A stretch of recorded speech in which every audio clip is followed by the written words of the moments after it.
Green stands by legal threat. Rangers Chief Executive Charles Green has again warned he's prepared to take legal action against any players who refuse to transfer their contracts to his new company and any clubs who attempt to sign those players. Naismith and Whittaker, as we've just mentioned, have become the latest players to confirm they do not want their contracts transferred to Newco Rangers.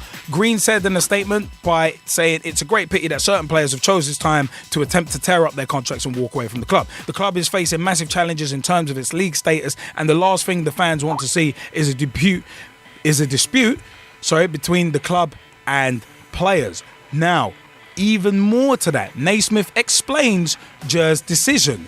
Ranger Stephen Naismith has blamed the uncertainty engulfing the club for his decision not to transfer his contract to Newco Rangers. Now, he considers himself a free agent, as said, but he could face legal action if he faces another club, as said. But the reason for his decision, he actually said, the reason for the decision I've made is at this moment in my career, the uncertainty of what division the new company will be playing in. There is too much uncertainty there for me at this stage in my career to be waiting around to see where that is. I would hope to be playing at the highest level possible. I feel as though I would be getting held back if I was to move down divisions in Scotland to play. He's also pointed to a lack of communication between the new owner Charles Green and the players and the shortage of information on investors in his consortium as another reason for his decision. Now, the first bit of contact I had was on Thursday when I got an email, and then my representatives met him on Friday. Part of the reason that is that I can't transfer over to a new company when I've never met the person involved with it. Now, this is as if the Rangers situation, the Glasgow Rangers situation, or the now Newco Rangers or the Rangers FC situation couldn't get any more murky, because we had a huge debate about it last week. But with players wanting out, I personally can't blame him, and I'll tell you why. Naismith, you know what? The fact is, him saying, oh yeah, it might hold back my career moving down the divisions. You know what? I can understand it. I can really understand where he's coming from with that. And also, if there's uncertainty at a club, sometimes it is best to move on. Sometimes it is. So it's one of them ones where I can understand where Naismith and Whittaker and Stephen Whittaker are coming from. I can really understand that. And also the fact of the matter is this: if you're at a stage in your career where you're trying to move on and do bigger and better things, you don't want to have to drop down divisions. I mean, yeah, there's loyalty to clubs, but also if you haven't met the people who are taking over your contract, how do you know if you can trust them? How do you know that they're going to live up to everything they say? How do you know that if they say they've got a 3-year plan, you ain't going to get canned after 8 months anyway? How do you know? So it's one of them ones. But I want to throw that out. Jezzy, and to our Skypers, and to Twitter and Facebook, what do you reckon about the whole Glasgow Rangers situation? It's mad. And the potential 2-tier system in Scotland, because that could be very interesting as well, because Newco may end up getting in that way as well. But what do you reckon? Well, I've thrown it out to Twitter about, Newco Rangers potentially not being in the SPL. And if they aren't in the SPL, would we want them in the English Premier League? So everybody on Facebook and Twitter, let me know you guys' thoughts on that. But going back to it, you know what? I'm going to be controversial, and I'm going to say I think that this whole approach of them potentially voting them out of the SPL is actually a good thing.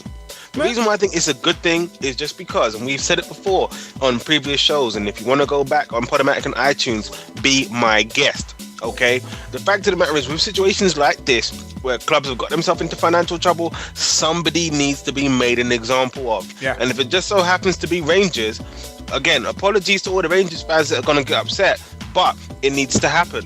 Because other clubs need to learn. You need to get your house in order. You cannot play the game like this, because when you play the game like this, this is what happens to you. Yeah. Rangers, there's no favours, to be honest with you. If there's going to be, you know what, this stems down to the fact that they're getting favours now, and it's not even to do with football. it's to do with finance and how football's become a business now. And to be honest with you,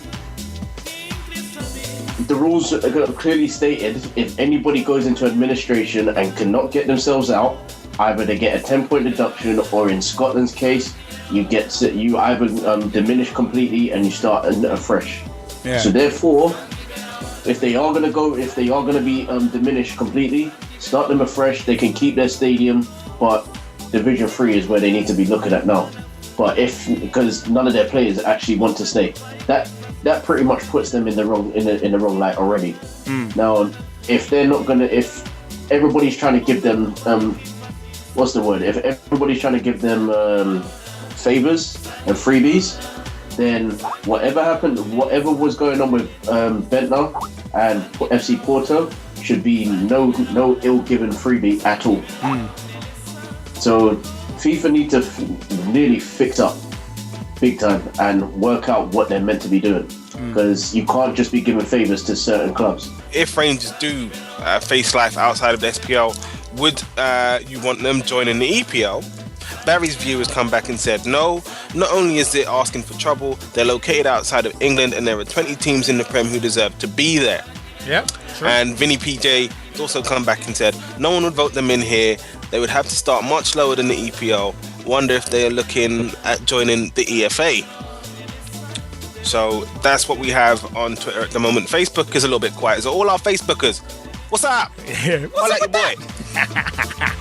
It's one that was at the end of the day. Why don't Glasgow Rangers come down to the AFA and we'll have Ibis v Rangers? It'd be tremendous. We'll be taking them out. Boydie pinging in free kicks from 25 yards out and Mark Addy tearing them up on the wing.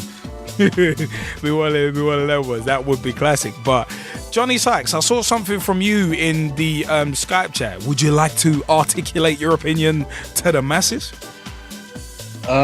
Yeah, well, I mean, we were talking about him tearing up his contract and walking away from the club, and I was just thinking that, as far as the contract that he has with the club, depending on what that contract stipulates as far as, what leagues he'll play in, this and that, he might have the ability to actually just tear up the contract because it breaches the contract with them playing in another league. It depends on the legal jargon of that contract, I suppose. That's an interesting point, because at the end of the day, if Rangers are contravening a contract, then it's one of them ones. Just like it's one of them was Joey Barton. I mean, it's the opposite end of the spectrum. You got Joey Barton kind of taking the mickey and basically contravening his contract almost, and then you've got, and then with the Rangers situation, you basically got the club not living up to the contract rather than the player. So it's a mad one.